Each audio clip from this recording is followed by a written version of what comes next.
Bismillahirrahmanirrahim. Assalamu alaikum students. How are you all? I hope all will be good. I am your physics instructor Afaq Ashraf. बच्चे last time हम लोगों ने artificial gravity और उसके मतलब कुछ conceptual question देखे थे और साथ ही हम लोगों ने कुछ एक्सप्लेनेशनल के हिसाब से क्वेश्चन को डील किया था। आज जो हम लोग टॉपिक को डिस्कस करने जा रहे हैं वो है वेटलेस इन द सैटेलाइट्स। जब किसी बॉडी को हम लोग किसी सैटेलाइट की मदद से स्पेस क्राफ्ट में भेजते हैं तो वो वेटलेस क्यों बन जाता है। अभी तक आप लोगों ने हमारे चैनल को सब्सक्राइब नहीं किया तो इसको लाजमी सब्सक्राइब करें, लाइक कमेंट और शेयर करना मत भूलिएगा ताकि इस चैनल की जितनी भी एजुकेशनल वीडियोस है वो आप तक पहले पहुंची जा सके। तो आए आज के लेक्चर को जरा डिस्कस करते हैं कि उसमें कौन सी चीजें हैं। बच्चे किसी भी चीज का वेटलेस हो जाना ये उसका हरगिज मतलब नहीं है कि उसके ऊपर ग्रेविटी की फोर्स खत्म हो रही है। मैंने बकायदा नोट की शक्ल में भी यहाँ पर एक चीज लिखी है कि this does not means that the gravitational force on this is zero. इसका बिल्कुल भी मतलब नहीं होता कि उसके ऊपर जो जमीन की ग्रेविटेशनल फोर्स है वो जीरो हो। Are you well known that? आप लोग बेहतर तौर पे जानते हैं कि दुनिया में जितनी भी चीजें हैं उसके ऊपर ग्रेविटी की फोर्स अमल कर रही है और एक ग्रेविटी एक्सेलरेशन स्मॉल जी भी कर रहा है जिसकी वैल्यू प्राइमरीली देखें तो 10 मीटर पर सेकंड स्क्वायर है और अगर हम उसको कंसाइसली देखें तो वो 9.8 मीटर पर सेकंड स्क्वायर है। कि हर बॉडी जिस्म या कोई भी चीज है जमीन के सेंटर की तरफ अट्रैक्ट करती है। वो बहुत ही छोटी वैल्यू है लेकिन उसके ट्रैक्शन वाज़िया तौर पर सबको महसूस होती है। ठीक है। अब वेटलेस इन द सैटेलाइट्स के किसी भी ऑब्जेक्ट का या चीज का सैटेलाइट में जाकर वेटलेस कैसे होता है उस चीज को हम लोग देखेंगे। सर्दियों में ज्यादातर ये होता है कि फॉग होते हैं, फॉग के ड्रॉपलेट्स जो होते हैं वो हवा में लटके रहते हैं वेटलेस होने की वजह से। और वेटलेस होने की वजह सबसे ज्यादा दो चीजें होती है, एक डाउनवर्ड की तरफ लगने वाली ग्रेविटी की फोर्स है, ठीक है, और एक अपवर्ड उसके ऊपर लगने वाली नॉर्मल फोर्स है। प्राइमरी क्लास में हम लोगों ने ये चीज देखी थी। चार किस्म से फोर्स की डायरेक्शन हो रही है। एक जो उसके ऊपर फोर्स लगेगी और वो उस डायरेक्शन को मूव करेगा वो वाली फोर्स, एक उसके ऊपर लगने वाली फोर्स जिसको नॉर्मल फोर्स, और एक उसके डाउनवर्ड फोर्स जो उसको नीचे की तरफ ट्रैक कर रही है वो है उसकी ग्रेविटी की फोर्स। वेटलेस में भी कुछ इस तरह से प्रोसीजर होता है कि चीजों को अट्रैक्ट और आपस में बैलेंस रखते हुए उसको हम लोग वेटलेस का नाम दे देते हैं। देखते हैं वेटलेस क्या होता है।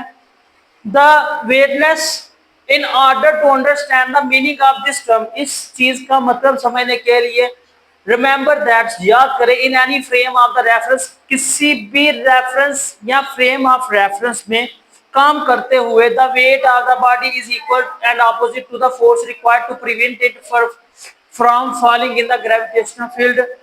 हर वो चीज जो किसी फ्रेम में रहकर काम कर रही है उसका मतलब यही है कि उसके ऊपर दो किस्म की फोर्सेस अमल कर रही हैं।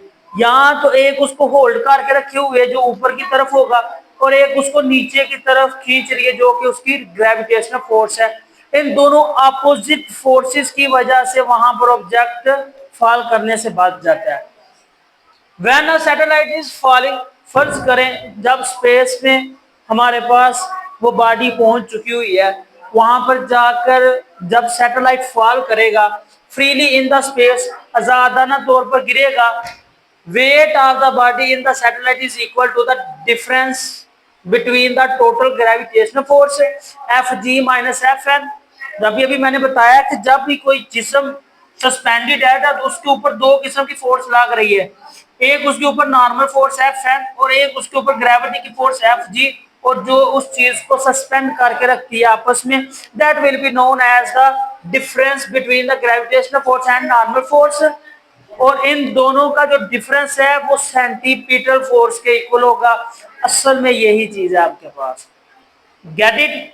जो मेन चीज है वेटलेस इन द सैटेलाइट्स, असल में वो तीन फोर्सेस पर डिपेंड कर रही है। एक ग्रेविटी की फोर्स है जो उसको नीचे की तरफ डाउनवर्डली अट्रैक्ट कर रही है, एक नॉर्मल फोर्स जो उसको बैलेंस करके रखी हुई है, और इन दोनों का जो डिफरेंस होगा वो किसके इक्वल होगा? सेंटीमीटर फोर्स के। अच्छा, डिफरेंस क्यों आ रहा है? देखें, अगर हम लोग ग्रेविटी में रहेंगे ना तो ग्रेविटेशनल एक्सेलरेशन वाजिया तौर पर होगा और उसकी वैल्यू पॉजिटिव होगी। और एक चीज हमने बाकायदा तौर पर देखी है, जैसे जैसे जमीन से ऊपर की तरफ ऑब्जेक्ट जाता जाता उसकी ग्रेविटी की फोर्स कम, एक्सेलरेशन नेगेटिव वैल्यू कम होना शुरू हो जाती है, तो लिहाजा आपका जो डिफरेंस होगा वो माइनस में और दूसरी फोर्स एफ एन में आ जाएगी। ठीक हो गया बच्चे। दूसरी चीज, there is no resultant force left to provide the weight, वहां पर किसी भी किस्म की कोई भी फोर्स नहीं रहेगी कि जो उस वजन को फोर्स प्रोवाइड कर सके। So weight of the body in its region is zero, यानी कि वो सैटेलाइट का जो वहां पर वजन होगा वो क्या हो जाएगा, जीरो हो जाएगा। लेकिन ग्रेविटी की फोर्स खत्म नहीं, क्यों? Because they still have the gravitational force. Gravity की फोर्स जीरो नहीं होगी, क्यों? The satellite and all the contents are in the free fall, जितने भी ज्यादा ना गिरते हुए शाम है, ख्वाह वो सैटेलाइट है ख्वाह वो दूसरा कोई ऑब्जेक्ट है, there is no normal force, वहां पर नॉर्मल फोर्स नहीं होगी। This is what if it lands the weightless it is also called the parent of active weightness. तो ये आपके पास अपेरेंट वेट भी कहला सकता है या फिर अफेक्टिवनेस वेट भी कहला सकता है। ठीक है, ये है आपके पास वेटलेसनेस और वेटलेसनेस का वजूहात। आगे बच्चे इसका थोड़ा सा एक्सप्लेनेशन के हिसाब से देखते हैं कि क्या मफरूजा बनता है और उसमें कौन सी चीज डिस्कस करते हैं। हमने अभी अभी कहा है कि अगर जब भी कोई जिस्म जमीन की ग्रेविटेशनल फोर्स से स्पेस में जाता है तो वहां पर जाकर कैसे वेटलेस बन जाता है, कैसे वो अपेरेंट वेट शो करता है, उसको हम लोग थोड़ा सा डायग्रामेटिकली देखते हैं। देखिए, ये है वो फील्ड या स्पेस जो अर्थ से बाहर है। क्या है? अर्थ से बाहर है। अब जमीन का सेंटर ये है, जमीन के सेंटर से लेकर आउटपुट तक जो इसका रेडियस है वो आर है। ठीक हो गया। अब यहां पर देखिए, ये एक जिस्म है, एक बॉडी है जिसका मैस आप लोग स्मॉल एम कह लें, जमीन की सतह से ऊपर पड़ा हुआ है। अब क्या होगा, ये ग्रेविटेशन के एक्सेलरेशन में आ रहा है, यानी ग्रेविटी की फोर्स में आ रहा है, उसके रीजन में आ रहा है। तो इसके ऊपर एक फोर्स अमल करेगी जो इसको डाउनवर्डली अट्रैक्ट करेगी। क्या करेगी? इसको डाउनवर्डली अट्रैक्ट करेगी। लेकिन एक ऐसी फोर्स जो इसको सस्पेंड करके रखेगी, इनको तवाज़ुन में रखेगी, बैलेंस कर रही रहेगी, वो होगी इसकी नॉर्मल फोर्स। क्या होगी? इसकी नॉर्मल फोर्स जो अपवर्ड होगी। और जो ग्रेविटी की फोर्स होगी वो क्या होगी? वो आपकी डाउनवर्ड होगी। तो जो ग्रेविटी की फोर्स है वो कौन सी है? जी एम, कैपिटल एम, ये मैस है, small M over R square, ये बच्चे आपके पास ग्रेविटी की फोर्स होगी। और बाकी उसके ऊपर लगने वाली नॉर्मल फोर्स है। हमने नॉर्मल फोर्स की वैल्यू मालूम कर दी, बाकी फोर्सेस हमारे पास मौजूद है। एक्सप्लेनेशन के हिसाब से देखते हैं। फर्स्ट करें, let's consider that the mass of the satellite is considered at the capital M, is considered at the capital M. ठीक है, फर्ज करें जो सैटेलाइट का मास है वो कैपिटल एम है और वो रिवॉल्व कर रहा है जमीन के गिर्द रेडियस आर के गिर्द, रिवॉल्व कर रहा है किसके गिर्द? जमीन के गिर्द रेडियस आर की वजह से, आर की मौजूदगी में वो आपस इसके इर्द गिर्द घूम रहा है। फिर क्या होगा? A body of the mass, फर्ज करें एक ऑब्जेक्ट है inside the satellite suspended bye a spring balance. फर्ज करें एक छोटा ऑब्जेक्ट जिसका मास स्मॉल एम है, स्प्रिंग बैलेंस की मौजूदगी से सीलिंग के साथ लटकाया गया हुआ है सैटेलाइट पे। फिर क्या होगा? इसके ऊपर दो तरह की फोर्सेस अमल करेंगी। कितनी तरह की? दो तरह की। एक को हम लोग कहेंगे a force is acting downward called the gravitational force, a force is acting upward called the normal force. जो फोर्स नीचे की तरफ उसको ग्रेविटेशनल फोर्स एफ जी, और जो फोर्स ऊपर की तरफ है उसको नॉर्मल फोर्स एफ एन कहेंगे।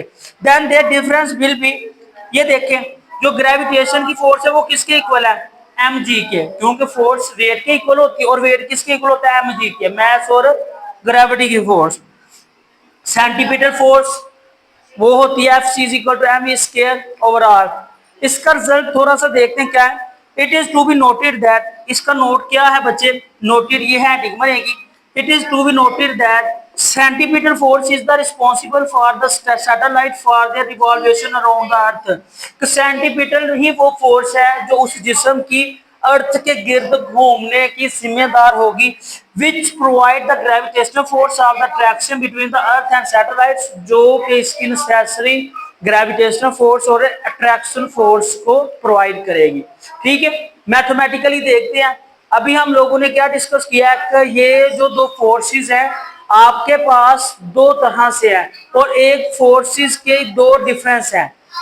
जो सेंटीपिटल फोर्स थी वो किसके इक्वल थी? Difference between the gravitational force and normal force, ये है वो चीज। Difference between the gravitational force and normal force इसके इक्वल थी। अब देखें, सेंटीमीटर फोर्स हमारे पास है वी स्क्वायर ओवर आर और इसके इक्वल क्या आता है? ये फोर्स थी हमारे पास दूसरी, ले इसको लिख ले एफ जी। ये आपके पास एफ जी थी, एफ जी किसके इक्वल थी? एम जी के माइनस एफ एन आ गया। अब हम लोगों ने एक और चीज कहा है कि किसी भी पार्टी का आउटक्राफ्ट में जाकर स्पेस में जाकर जो बैलेंस करने वाली चीजें हैं वो दो हैं और वो है उसकी ग्रेविटेशनल की फोर्स और सेंटीमीटर फोर्स, ये दोनों इक्वल होंगी। लिहाजा उनका जो डिफरेंस था वो मैंने यहाँ पे लिख दिया। देखिएगा, ग्रेविटी की फोर्स एम जी के इक्वल होगी, जो जो आपके पास सेंटीमीटर फोर्स है वो एम स्क्वायर और आर के इक्वल होगी। तो दोनों साइड से क्या होगा? एम कैंसिल हो जाएगा और जो आपके पास ग्रेविटी की वैल्यू आएगी बच्चे वो आ जाएगी वी स्क्वायर ओवर आर। क्या आ जाएगी? वी स्क्वायर ओवर आर आ जाएगी। फिर यहां पर देखिएगा आपके पास सेंटीमीटर फोर्स की वैल्यू क्या है? M V square over R. V square over R की वैल्यू किसके इक्वल है बच्चे? वो जी के इक्वल है। हम लोग यहाँ पर इंटरचेंज करेंगे, एम वैसे का वैसे ही V square over R G के इक्वल आ जाएगा। दूसरी साइड पर हमारा M G minus F N आ जाएगा। और ये देखें, या इनको इधर ही कैंसिल कर दें या दूसरी साइड पर लेके जाएंगे तो माइनस का हो जाएगा। तो बच्चे ये आपस में कैंसिल हो जाएंगे और रिजल्ट क्या निकलेगा? ये देखें, अब आपके पास जो नॉर्मल फोर्स है वो जीरो को इक्वल आ जाएगी। किसके इक्वल आ जाएगी? Zero. This shows that sporting force inside the satellite acting on the body is zero. जो इसको ऊपर की तरफ खींच के रखने वाली स्पोर्टिंग फोर्स थी वो किसके इक्वल आ गई? जीरो के। That's why satellites as well as the astronauts find themselves in the state of the apparent weightlessness। इस वजह से जो सैटेलाइट स्पेस में होते हैं या एस्ट्रोनॉट स्पेस में जाते हैं for done observation and experiments, वो खुद को वेटलेस पाते हैं। वहां पर उनको अपना वेट महसूस नहीं होता। बच्चे, आई होप आप लोगों को लेक्चर की अंडरस्टैंडिंग होगी। आज का जो हमारा लेक्चर था वेटलेसनेस इन सैटेलाइट्स, उसके बारे में एक तफसीली क्वेश्चन की शक्ल में आपको बता दिया और इनकी जो पॉसिबली मैथमेटिकली इक्वेशंस थी वो भी ड्राइव करके बता दिया ताकि आप लोगों को इम्तिहानी क्वेश्चन के हिसाब से भी क्लियरेंस ले। अभी तक आप लोगों ने हमारे चैनल को सब्सक्राइब नहीं किया तो इसको लाजमी सब्सक्राइब करें, लाइक कमेंट और शेयर करना मत भूलिएगा ताकि इस चैनल की जितनी भी एजुकेशनल वीडियोस हैं वो आप तक पहले पहुंची जा सके। मुझे दे इजाजत, इंशाअल्लाह नेक्स्ट वीडियो में हम लोग मजीद इंफॉर्मेशन के साथ दोबारा से मिलेंगे। तब तक के लिए अल्लाह हाफिज।